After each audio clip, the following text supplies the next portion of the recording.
Dice la Biblia: ahora pues, Israel, ¿qué pide Jehová tu Dios de ti? Sino que temas a Jehová tu Dios, que andes en todos sus caminos, y que lo ames y lo sirvas a Jehová tu Dios con todo tu corazón y con toda tu alma.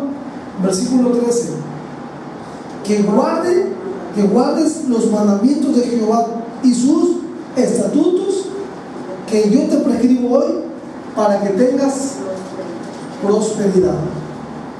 Y hemos dicho que la palabra prosperidad significa avanzar en la vida, ir hacia adelante, alcanzar el propósito por el cual Dios nos tiene en este mundo. Porque muchos no avanzan, porque muchos están estancados. ¿Cuál es la razón de ello? Muy fácil. ¿Por qué no le va bien en la vida? ¿Por qué no avanza? ¿Por qué no siguen para adelante? ¿Por qué no tienen prosperidad? Simple y sencillamente porque no están guardando los mandamientos de Dios. Y eso aplica a nosotros los cristianos. Porque hay cristianos que yo conozco de 5, 10, 15, 20 años que están en el mismo lugar, con la misma gente. A eso me huele la canción, ¿verdad? ¿No? En serio se lo digo. Conozco hermanos que nacieron juntamente conmigo en el mismo año, o otros que ya nacieron antes que yo, espiritualmente hablando, y que créanme, se los digo, los puedo visitar hoy y pareciera que el tiempo no pasaba en ellos. Las mismas broncas, los mismos problemas, la misma situación, lo mismo. Y tú dices: bueno, caramba, ¿y por qué no avanzan en la vida? ¿Por qué no han avanzado? ¿Por qué no han prosperado? Muy simple: porque no han obedecido los mandamientos de Dios, porque no han guardado sus mandamientos, porque han sido también religiosos y legalistas, pensando que solamente yendo mismo a la iglesia es como van a ser bendecidos por Dios. Y no es así, no es así. Y la segunda razón que damos al principio, ¿verdad?, de que por qué nosotros como padre corregimos y damos orden y mandamientos a nuestros hijos, es porque solo Dios conoce el pasado, el presente y el futuro. Si alguien tiene experiencia, ese es Dios. Pues Él es eterno y sabe lo que mejor nos conviene. Además, dice la Escritura que Él, al que toma por hijo, lo disciplina para que no se salga del camino. Hebreos capítulo 12, versículos del 5 al 11. Hebreos capítulo 12, versículo del 5 al 11.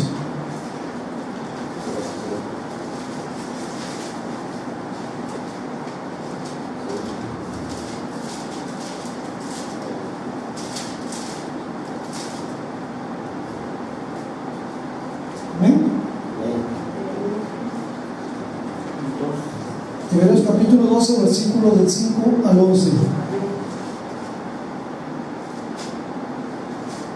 ¿Lo tiene? Dice la Biblia: y habéis ya olvidado la exhortación que como a hijos se os dirige, diciendo: Hijo mío, no menospreciéis la disciplina del Señor, ni desmayes cuando eres reprendido por Él. ¿Cuál es la razón de la disciplina y la reprensión de Dios? Ya dijimos en Proverbios, ¿verdad? 13, 29, 24, en la zona de nosotros los hijos. ¿Cuál es la verdad? Para que les vaya bien, para que les dé sabiduría, para que no tengan problemas o se salgan del camino. Dice la Biblia, versículo 6, ¿cuál es la razón de que Él lo reprenda? Porque el Señor, al que ama, disciplina y azota a todo el que recibe por hijo.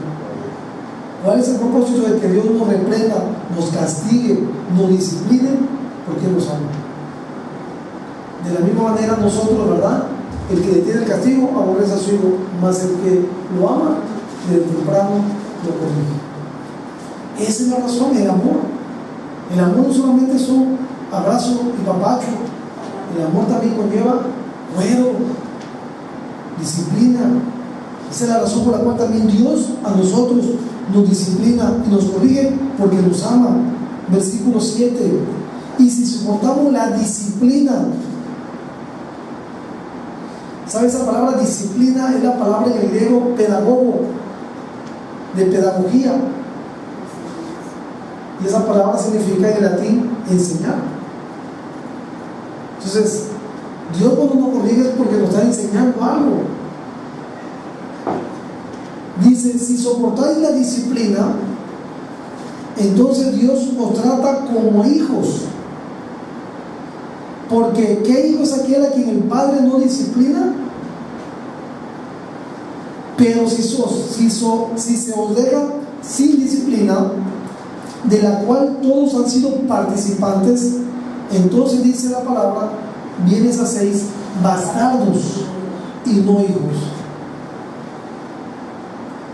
Fíjense bien, un cristiano que anda pecando deliberadamente y no es reprendido por Dios, cuando dice que un cristiano peca deliberadamente, ¿por qué decimos que peca? Porque está pecando, porque no está caminando en el perfecto camino del Señor. ¿Qué dice la Biblia, verdad? En mi corazón guardaré tu dicho para no pecar contra ti, y el que guarda su camino, dice, no cometerá iniquidad. O sea, si yo realmente ando en el camino del Señor, guardando sus mandamientos, entonces difícilmente yo voy a pecar. Pero si hay un cristiano que está pecando deliberadamente, ¿qué va a suceder con él? Bueno, la Biblia dice que Dios lo tendrá que disciplinar, lo va a castigar, lo va a reprender, lo va a azotar. Ahora, obviamente nosotros los padres de los hijos tenemos la vara de la corrección, el juego, pero ni modo que salga del cielo un cinturón, ¿verdad? Y nos pegue el Señor. No pasa así. ¿Cuál es la forma de que Dios nos disciplina, nos azota o nos reprende? A través de la aflicción, del sufrimiento, una enfermedad de nuestros hijos, a través de nosotros mismos, problemas, situaciones a veces se levantan contra nosotros.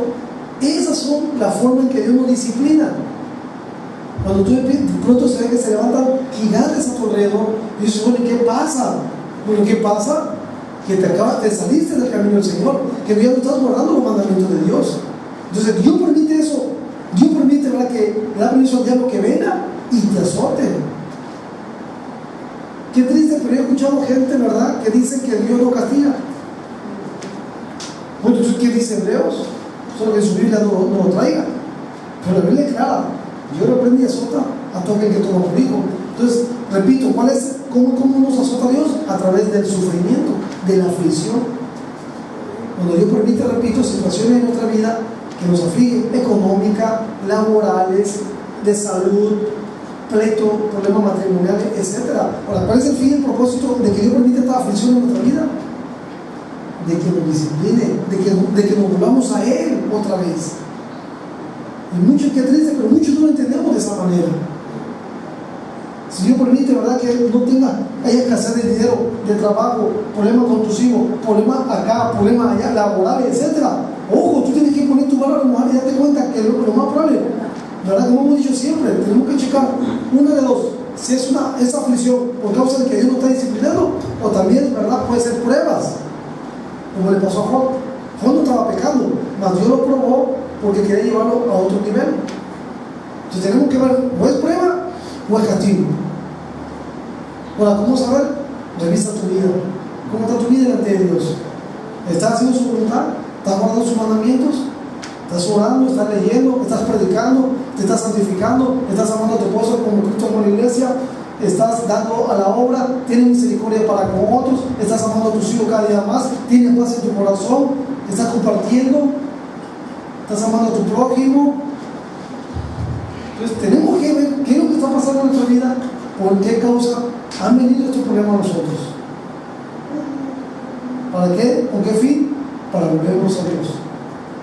Para volvernos a Dios. Ahora, si una persona está pecando a gusto, ¿verdad?, a través de pornografía, a través de robarle a Dios, a través de no asistir, no leer la Biblia, de no predicar el Evangelio, de no amar a su prójimo, de cerrar su corazón contra el otro, de andar juzgando y criticando. Si una persona está adulterando, está emborrachándose, está fornicando y no ha sido reprendido por Dios, si no está siendo disciplinado por Dios, entonces esa persona que se dice cristiano, ¿saben qué? La Biblia dice, no es hijo, es un bastardo. Y ese no tiene parte. Yo conozco muchos cristianos que se dicen cristianos y que tienen una vida de pecadote, hermano. De pecadote. Y yo los veo y me sorprendo. Oye, no puede ser posible. Ese sí es el cristiano y anda pecando a gusto. Y yo lo vi tan tranquilo el hombre, como cuando le conté a usted que yo me convertí a Cristo en el 98, en el 99, me acuerdo, como los 5 o 6 meses, peco delante de Dios. Y pecado para Dios es cualquier cosa que no encuentre su palabra. Y estaba Miguelito ahí, ¿verdad? Un sábado de la noche, viendo la televisión, junto con mi esposa. Estaba mis hijos no habían nacido, y ahí estaba el otro como quitado de la pena. Cuando en eso, como a las 9 de la noche, me empieza taquicardia, me empieza un problema de salud, ¿verdad? Y obviamente me asusté, que fui a parar al hospital, me confesé, le pedí perdón a mi esposa, le pedí perdón a Dios también, y Dios me da, ¿verdad? Y me dio de su gracia y de su perdón. ¿Cuál es el propósito de que Dios nos discipline a través de la aflicción y el sufrimiento? Que volvamos otra vez el camino. Ahí lo dice la Biblia, ahorita lo vamos a leer. Pero si alguien está pecando y no es disciplinado por Dios y no es corregido por Dios, la Biblia, insisto, es clara en ese sentido. Tal vez no es cierto. Porque dice 1 Corintios capítulo 11 que lo que comen así indignamente se hace culpable del juicio de Dios. Ahora, ¿qué pasa? Por eso dice Pablo, por eso algunos que están enfermos, otros están debilitados en la fe y otros más duermen. Hay cristianos, ¿verdad? Donde Dios tiene, como el de Corintios capítulo 5, cristiano, estaba el hijo, ¿verdad? Que andaba con su madrastra y finalmente él estaba a gusto, ni el pastor, ni los líderes, ni los hermanos le decían nada. Tuvo Pablo que decir, ¿sabes qué? No hay que juzgar entre vosotros tal situación. Yo en el espíritu he juzgado tal, y el tal se ha entregado a Satanás para la destrucción de su carne, a fin de que su espíritu sea vivificado en el día del Señor. Es que el Satanás lo haga pedazos de una vez, se lo lleva ese perverso, pero más vale que pierda su cuerpo y no su alma en el infierno. Ananías y Zafira, otros hermanos, ¿verdad? Que estaban en la iglesia y le robaron a Dios. ¿Y qué sucedió?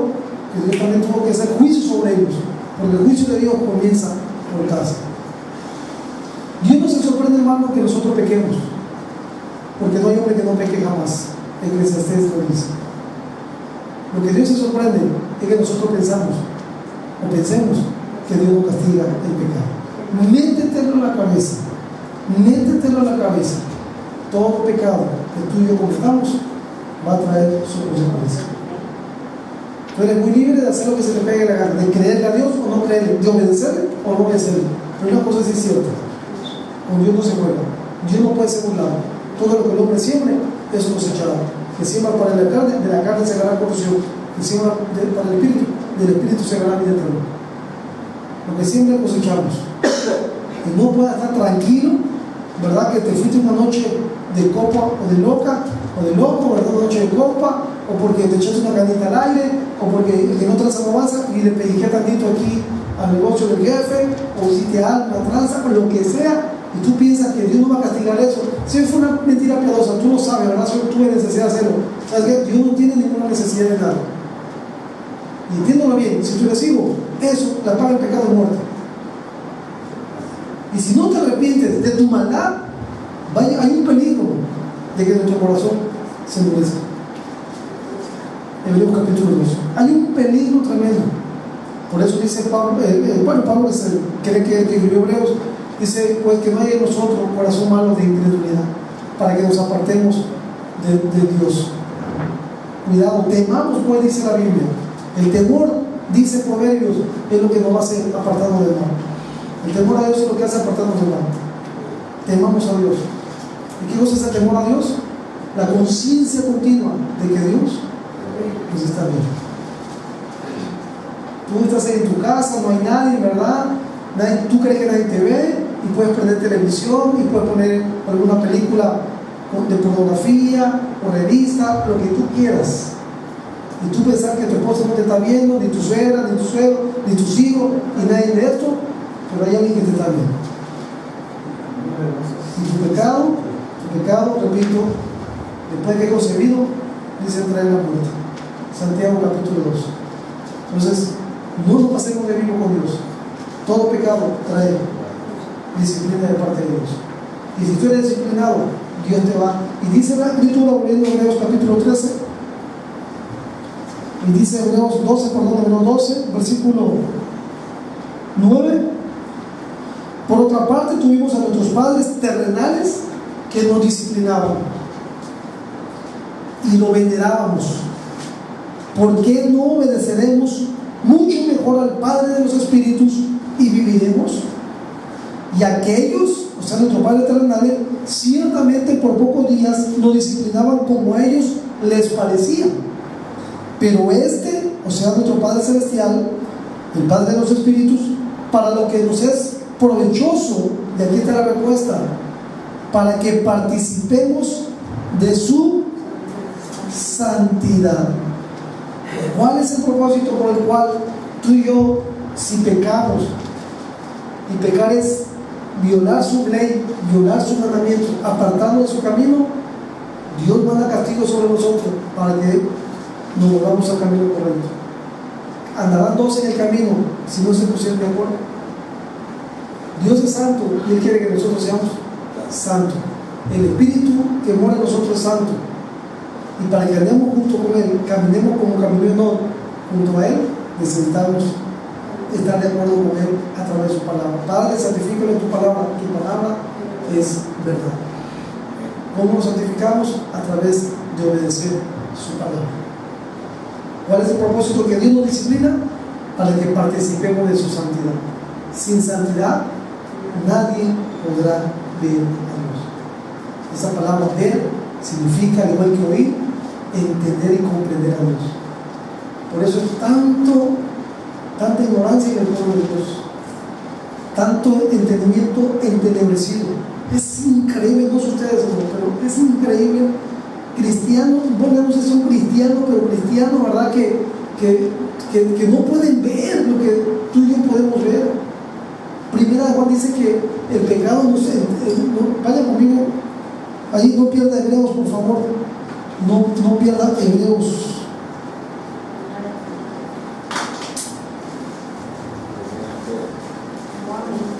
Versículo 9 al 11.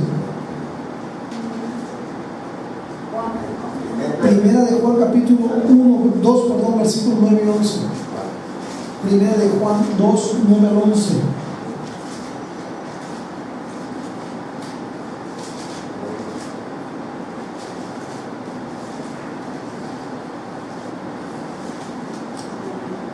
Dice la Biblia, el que dice que está en luz, primera de Juan 2, 9. El que dice que está en luz y aborrece a su hermano, está todavía en tinieblas. El que ama a su hermano permanece en luz y en él no hay tropiezo. Pero el que aborrece a su hermano está en tinieblas y anda en tinieblas y no sabe a dónde va, porque las tinieblas le han cegado los ojos. ¿Qué hace el pecado en nuestra vida, hermano? ¿Por qué antes estábamos ciegos? ¿Cuál era la razón por qué estábamos ciegos? Jesús dijo en Lucas 4:18, yo he venido para darle vista a los ciegos. Todo Cristo dijo a los fariseos, si ustedes dicen que ven, son guías de ciegos, dice. Pero si ustedes dicen que son ciegos, entonces en su pecado moriréis. Porque no reconocieron, porque cuando ellos decían que no eran ciegos, quedaban a entender que eran justos, que no tenían pecado. Y precisamente Cristo vino, ¿por qué? Para pagar por el pecado del mundo. Entonces, ojo, esa es la razón. Todos nosotros estábamos en pecado anteriormente, por eso estábamos con el entendimiento entenebrecido, ciegos. Entonces, ¿qué sucede? Cuando nosotros ahora en Cristo Jesús pecamos, ¿qué sucede inmediatamente? El pecado nubla nuestro entendimiento. Y empezamos a llamarle a lo bueno, a lo malo, bueno. Empezamos a distorsionar nuestra realidad. empezamos a justificarnos, no, está mal, empezamos a criticar, ¿qué sucede? ¿Cuál es la razón de este comportamiento de nosotros? Como dice la Biblia, la tiniebla nos hace tropezar y nubla nuestro entendimiento, nuestros ojos. El pecado nuevamente nos pone un velo para no ver. Sin santidad nadie podrá ver a Dios, entenderlo y comprenderlo. Para poder entender la Biblia y crecer y realmente conocer la verdad, para que la verdad nos haga libre, necesitamos forzosamente estar limpio de pecado. Por eso empezamos este culto, en primer lugar, para que Dios nos pueda bendecir y podamos escuchar su voz. Necesitamos confesar nuestros pecados. Antes de acostarte en esta noche, yo espero que lo estés haciendo, ¿verdad? Antes de acostarnos, Señor, perdóname por mi pecado, ¿verdad? Porque le grité a mi esposa, le grité al centro movilista, Señor, a la combi, al taxista, Señor, porque dije mentiras, dije malas palabras, Señor, me dejé arrastrar por el mundo, se conté un chiste colorado. Tenemos que confesar. Vi una película, Señor, que no debería de ver, Padre, codicié a una mujer en esta mañana o en la tarde, etcétera, etcétera. Si tú no confiesas tu pecado y te acuestas con tu pecadote, no me digas que al rato tienes insomnio y que yo voy a llorar por ti, porque entonces porque tengas pesadilla, ¿verdad? ¿Por qué? Por el pecado. Y al ratito, insisto, estamos fuera totalmente de la voluntad de Dios. ¿Por qué? Desgraciadamente no entendemos la Biblia, porque no entendemos que el pecado nubla nuestro entendimiento para no ver a Dios. Y sigue diciendo Hebreos capítulo 12, versículo ahora 11. Dice, es verdad que ninguna disciplina al presente parece ser causa de gozo. Claro, ¿verdad? Cuando yo a mis hijos les pego los 2 cuartazos, no se están riendo, ¿ah?